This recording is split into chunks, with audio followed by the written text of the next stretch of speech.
IFM Foreign News.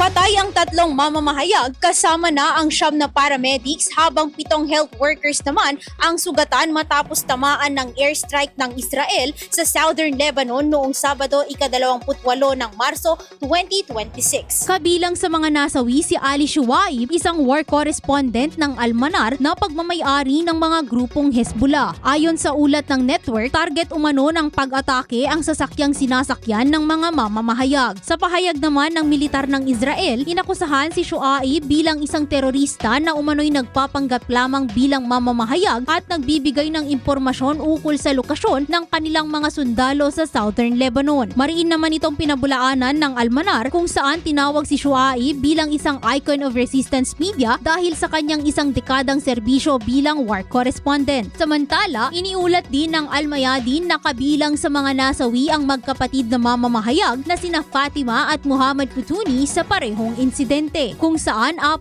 na precision missiles ang tumama sa naturang sasakyan na siyang dahilan ng pagkasawi ng mga biktima. Ilang mamamahayag rin ang nasugatan habang ilang paramedics naman ang nasawi. Nagpahayag naman ng pagkabahala ang Committee to Protect Journalists o CPJ at sinabing kanilang iniimbestigahan ang naturang insidente. Binigyang diin din ng grupo na hindi dapat ituring na lehitimong target ang mga mamamahayag anuman ang kanilang kinabibilangang organisasyon. Ayon pa sa CPJ, matagal na umanong may pattern ng pag-akusa laban sa mga mamamahayag bilang combatants o terorista ng walang sapat na ebidensya. Tinawag naman ng Lebanese presidency ang naturang pag-atake bilang isang lantad na krimen. Patuloy naman ang pagtaas ng tensyon sa pagitan ng Israel at mga grupong militan sa Lebanon kasunod ng insidente. Kaugnay nito, inanunsyo ni Paul Marcus, Information Minister ng Lebanon, na magsasampa ang kanilang pamahalaan ng reklamo laban sa United Nations Security Council laban sa Israel. Iginiit ng pamahalaan ng Lebanon na dapat managot ang sinumang responsable sa pag-atake, lalo na't ang mga mamamahayag ay may mahalagang papel sa pagbibigay ng impormasyon sa gitna ng sigalot. Patuloy namang nananawagan ang iba't ibang grupo para sa masusing investigasyon at pananagutan sa naturang insidente. Para sa IFM Foreign News, ako si Idol Zarina Franco.